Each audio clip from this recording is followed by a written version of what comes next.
Halo, saya Hendro Purwadi dari Jurnalistik Circle. Pada kesempatan kali ini saya akan mewawancarai seorang narasumber dan kami akan berbincang-bincang singkat terkait coronavirus. Hal apa saja yang akan terjadi terkait dampak sosial dan bagaimana cara kita menyikapinya sebagai masyarakat. Simak wawancara saya berikut ini bersama Bagus Pribadi. Baiklah, saya akan mewawancarai narasumber menggunakan via telepon. Halo Mas Bagus. Halo Mas Hendro ya? Ya. Oh iya siap. Gimana Mas Hendro? Ada yang bisa saya bantu?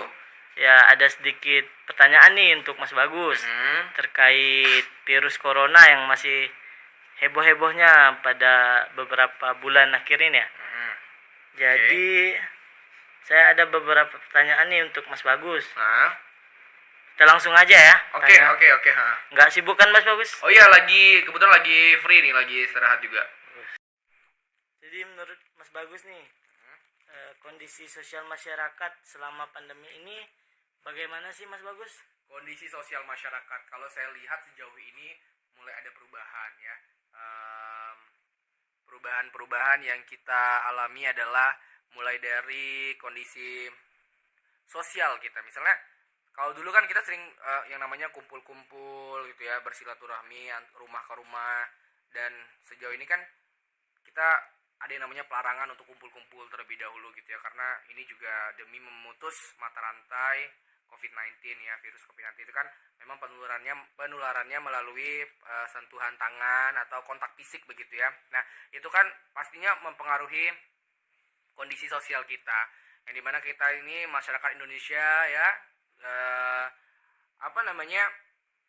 identik atau terbiasa dengan namanya bersosialisasi dengan orang gitu ya.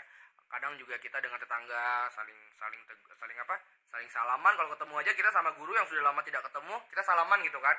Nah, kondisi yang sekarang ini adalah kita kan tidak boleh berkontak fisik dengan orang yang mungkin baru saja keluar dari kota lain menuju ke kota kita gitu. Itu kan salah satu kondisi sosial yang saat ini sudah mulai berubah gitu ya. Kita nggak tahu ini apakah memang terus berkelanjutan atau mungkin ini hanya stop nanti setelah virus corona itu. Cuma kan kita nggak tahu ya virus ini akan berakhir kapan. Oke, baik Mas Bagus.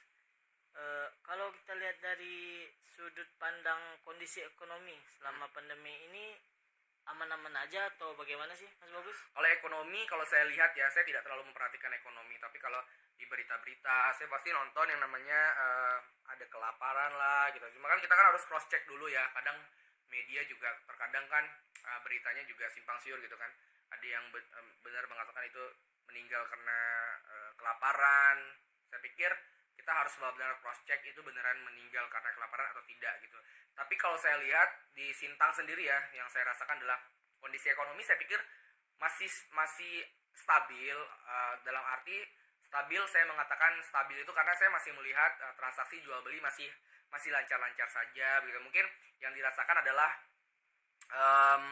harga barang. Mungkin beberapa bulan lalu saya kan nggak terlalu memperhatikan harga barang, tapi saya pernah beli gula dengan harga yang normal sekian, kemudian sekarang jadi naik, jauh banget naik gitu. Ini kan juga pemerintah harus melihat gitu ya, bagaimana standar untuk penjualan barang-barang eceran gitu. Jadi warga juga, masyarakat juga tidak terlalu terbebani gitu kan dengan kondisi ekonomi saat ini terkait dengan COVID-19 ini. Terus saya pikir yang sangat berpengaruh dalam kondisi saat ini adalah mungkin orang-orang yang berjualan di bidang jasa, seperti jasa-jasa yang memang selalu yang kontak fisik gitu ya, kayak warung kopi, terus rumah makan. Saya pikir itu kan mereka ada yang bahkan sampai PHK karyawannya karena memang mereka benar-benar tidak ada pemasukan gitu kan, karena memang tidak dibolehkan untuk makan di tempat. Terus orang yang mengunjungi warung kopi juga sepertinya berkurang gitu ya, dengan adanya peraturan mengenai tidak boleh berkumpul-kumpul rame-rame gitu ya di tempat umum. Saya pikir ada yang terpengaruh, ada yang tidak gitu. Tapi sejauh ini saya pikir kalau di Sintang sendiri masih stabil lah kalau saya pikir. Tapi saya pernah ngobrol dengan pihak leasing gitu ya, atau jasa kreditan gitu. Mereka merasakan sekali yang namanya penurunan omset dari pendapatan mereka dari kredit gitu ya, kredit jasa kredit gitu.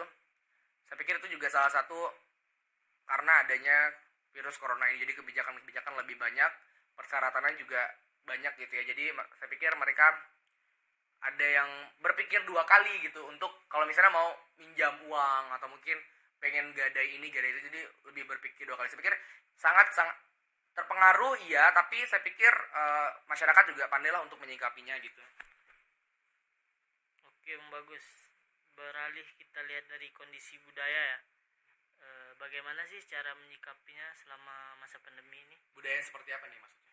Misalkan yang bersalam-salaman tadi. Oh iya, Itu kan termasuk budaya juga kan? yang bersalam-salaman ya. Ya. Oke. Itu budaya kita banget gitu. Oke, untuk budaya gitu ya. Iya, itu tadi saya pikir budaya misalnya tradisi atau budaya yang Indonesia banget kan ketika musim lebaran, mudik namanya itu pasti adalah tradisi kita. Jadi orang yang sudah merantau jauh pasti setiap tahunnya mereka pulang pada saat lebaran tiba. Itu adalah nilai-nilai budaya yang harus kita sikapi saat ini ya. Mau tidak mau kita harus patuh dengan pemerintah, dengan peraturan-peraturan yang dikeluarkan pemerintah juga kita harus patuh. Dimana kalau kita mudik juga kita harus namanya karantina ya, karantina 14 hari di rumah atau di tempat yang memang sudah disediakan pemerintah. Saya pikir itu adalah hal yang harus kita sikapi. Kita harus berpikir dua kali saat ini kalau mau mudik dari yang jauh gitu ya, pulang atau tidak. Pertimbangannya adalah keluarga gitu kan. Orang yang kita sayangi juga itu adalah pertaruhan kita saat ini gitu. Memang kadang kita harus ada mungkin beberapa orang yang meremehkan itu, apa sih kita pulang aja lah, toh saya juga tidak kena virus. Karena kan virus ini tidak ada yang tahu gitu kan. Kita harus cek dulu, entah di perjalanan kita dapat gitu kan, kita nggak tahu gitu. Entah itu kita berkontak fisik dengan orang di perjalanan terus kita nggak tahu ternyata dia adalah terpapar dari virus corona. Saya pikir kita saat ini menyikapinya memang harus dengan pemikiran yang jauh ya. Jangan hanya keegoisan kita aja gitu. Tapi saya pikir toh liburan juga nggak lama kan. Biasa kalau di kantor liburan 1 minggu. 1 minggu saya pikir karantina 14 hari. 14 hari kan 2 minggu ya. Itu habis di karantina dong liburnya gitu. Saya pikir di situ sikapnya penyikapinya adalah bagaimana kita ya sebaiknya jangan mudik dulu deh gitu. Nanti mungkin ada waktu yang tepat untuk kita mudik dan berkumpul bersama keluarga. Saya pikir masyarakat juga udah paham lah gitu, karena pemerintah juga sudah mulai menyikapi atau sudah memulai peraturan-peraturan bahwa nggak boleh mudik di masa seperti ini. Oke, sangat menarik sekali ya. Kalau kita lihat dari segi keamanan nih, menurut Mas Bagus, bagaimana? Apakah sudah efektif dari pihak keamanan ini untuk menjaga atau mengamankan selama kondisi pandemi ini? Kalau keamanan ya, kalau saya sih nggak pernah yang nemu masalah kriminalitas di Sintang ya. Kita berbicara di Sintang ya, saya nggak tahu kalau di daerah lain. Kalau di Sintang saya pikir petugas atau aparat juga sudah mulai mereka berjaga-jaga gitu, di mana ini konteks keamanan, maksudnya keamanan mengenai orang-orang yang menyikapi orang-orang yang mungkin keluar dari daerah lain terus masuk ke daerah kita, atau gimana nih maksudnya?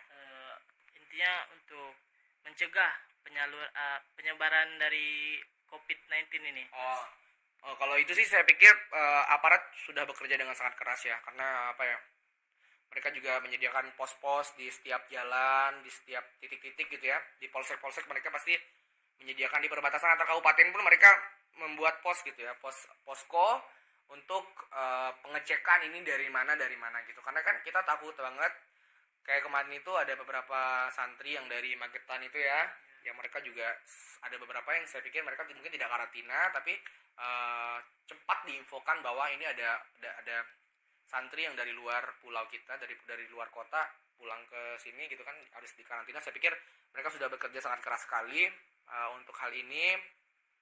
Terus mereka juga ada bagi-bagi masker, dibantu oleh masyarakat dan sosial organisasi sosial masyarakat. Saya pikir mereka juga sudah sangat bekerja keras dalam hal ini. Mungkin ada beberapa yang mungkin masukan saya sebagai masyarakat adalah kalau misalnya nggak boleh mudik, nggak boleh kumpul, ya udah dari siang kita nggak boleh ngumpul di warung kopi. Tadi saya masih melihat ada beberapa warung kopi atau rumah makan bahkan masih ada yang banyak yang kumpul-kumpul gitu ya.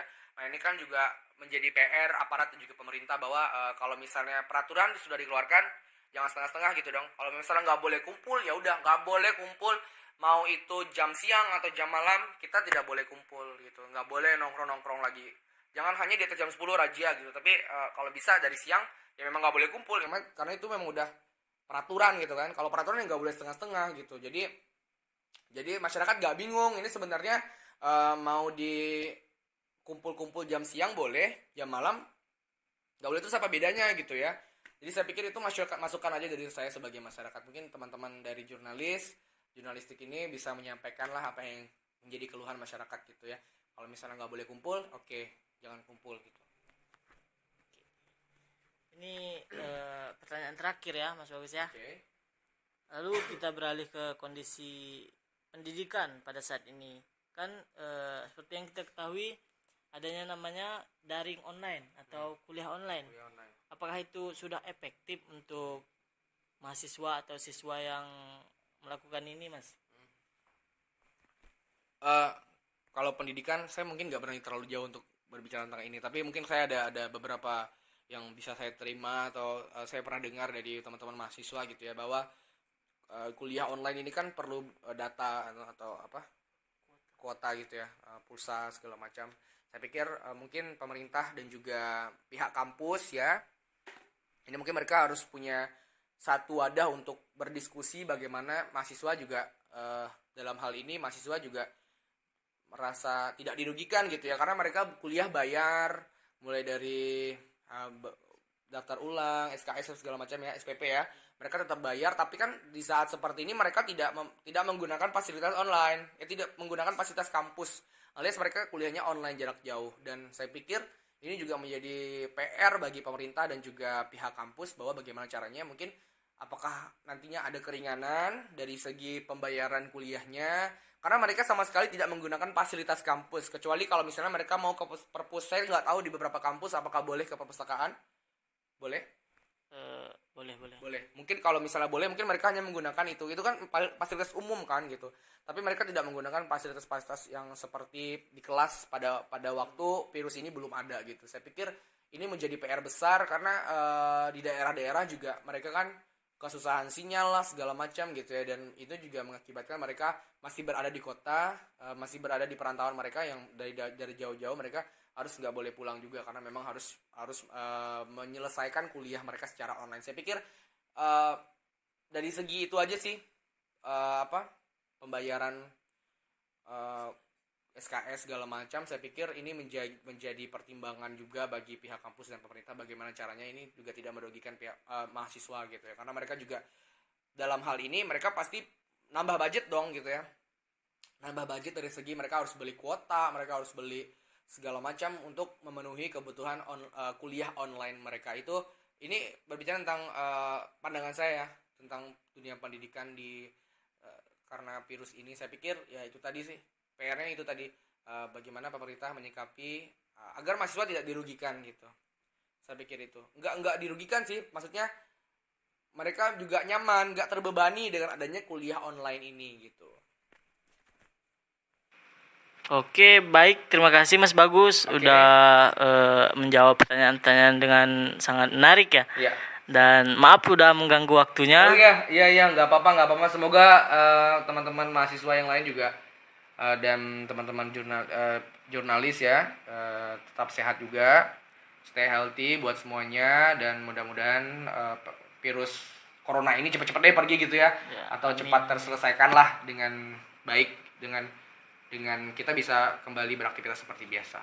Oke, saya ucapkan terima kasih sekali lagi untuk Mas Bagus. Ya, tetap semangat Mas Bagus. Oke, terima kasih juga. Bye.